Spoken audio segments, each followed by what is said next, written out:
Roboteers, stand by. So, next to the starting grid, Whirling Dervish. It's a very simple two-wheel chassis and an independently controlled, centrally mounted weapon motor. When we turn that on, these clubs rotate at up to 450 RPM in this direction, and the shell and the bandsaw blade rotate in the opposite direction. 3, 2, 1, activate. The spinning demon attacks the gauntlets against the ram rig. Doesn't look too steady on those wheels, does it, really? Now taking on the seat. Oh, it wasn't too steady on the wheels. Those flailing lumps of metal weigh 4 kilos each, but no match for Killalot. Already in there. Well, you may spin and turn and whirl, but against Sir Killalot, that's feeble, but Sir Killalot's dragging him the wrong way. In other words, further down the course. Surely there'll be some sort of steward's inquiry in from the other teams, because they're gaining yardage. Or is there some sort of rhyme and reason to the robot madness? Is he dragging Whirling Dervish to the kill from shunt? Damage sustained. Dervish seems to the podium. Guys, what went wrong? Well, the problem with that design is that it's very hard for us to see what's the front of the robot, and just fell off the side of the ramp there, and from there we're in trouble. Yeah, but you designed it. Why design a robot where you don't know where the front is? Well, once we're on the flat, we're okay, and we thought we could get out of any situation by being round, but it just didn't work. Well, it's called the Whirling Dervish. It didn't wail very Dervishly. It should be okay. It bounces quite well. Brilliant. Ladies and gentlemen, give them a round of applause. It was round, it took a right old pound. Oh, look, it seems as if it's on fire. Helped out by Killalot, it's through with 9.5 metres. Look at the state of this. That's coming apart there. I think I've just tipped it over it. The weld snapped off on the mounting for this, but we can fix that. Okay. We were lucky to be carried down the course, I think. We got further than we should have done. Well, let's see if the Parthian Scott team can make the starting lap. Time ticks down. Parthian Scott, your time is up. You know, you're busy welding. I've got some bad news to deliver. Yeah. The powers that be have decided you have definitely run out of time. That's a shame, because we just got to go. Literally, you just got to go. Yeah, just got to go. It wouldn't be very manoeuvrable, but all we've got to do is get more than 3.8 metres, as far as I'm aware. And there's absolutely nothing we can do about this. They've just got it going. No? Just got to go for more than 3.8 metres. Oh, sorry, guys. Oh, hell. Never mind. Get the top on. Let's see what it would have looked like.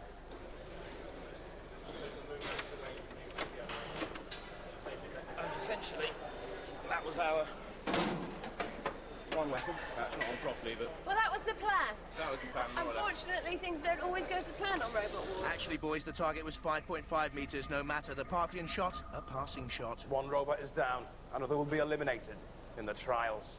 Now, when you think of sumo, you think of the honour, the tradition, the slapping of talcum powder onto oriental backsides.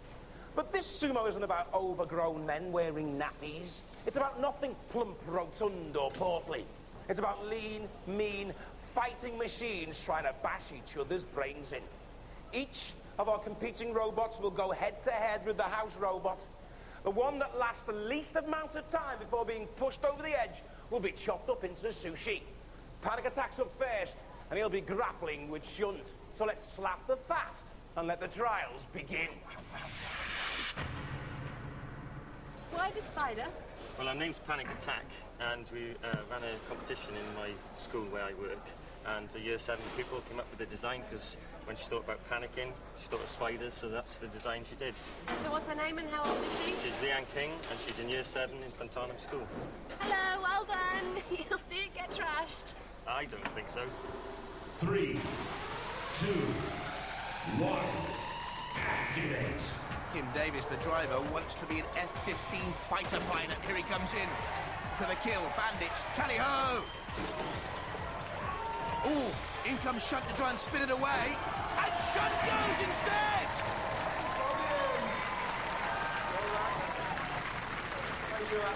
Excellent. He gave us one in the eye last round. This time he took it, big time. Well done, lads. It looks like you're through to the next round. Panic Attack, shunting the house robot off, victorious, and through, surely. 3, 2, 1. Activate. Whirling Dervish team spinning those 4-pound lumps of metal against shunt, crashing against the snowplow. Wheels away, oh, very nearly off the sumo table and into oblivion. That was dangerous. Lasting the distance here almost again. And finally off, the circular sortie couldn't bite into the track. They tried to gain grip, but tumbled away. Tired-looking robot. 20.27 seconds, though, should still be good enough. 3, 2, 1. Activate. So the Robot Wars veteran, Adam Clark, takes on Shunt again. Listen to the screech of the tyres there. They want him out. Look at the smoke from the tyres, gaining grip, gaining purchase. Shunt wheels and turns and topples again. And the little dance of delight for Corporal Punishment. Victory dance from you there. How do you feel about that? It's not my problem now, is it? Do you think it was going to go so well for you? No, I thought it was going to go a bit worse, actually, but managed to do a bit of manoeuvring and seemed to do the trick. All that hard work for about 8-10 seconds. Excellent, isn't it? Not bad. Ladies and gentlemen, give him a round of applause. The best sumo performance so far from Corporal Punishment, but one wonders how much punishment Shunt can take now, having been tipped off twice. 3, 2, 1. Activate. Disruptor takes on Shunt. We're going to study the house robot here.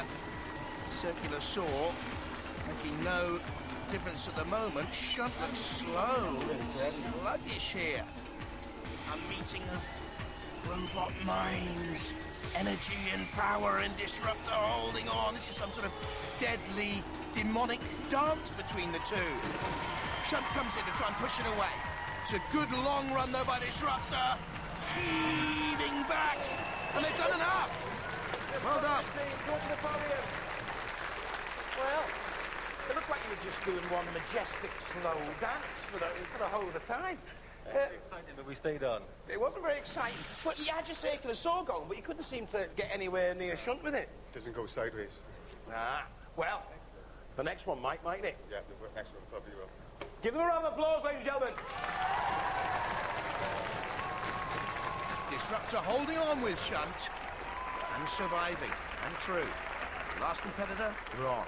So why are you sitting waiting then to go on for the sumo? Are you working out tactics? We don't really need to work out tactics now. Sumos are a sort of event.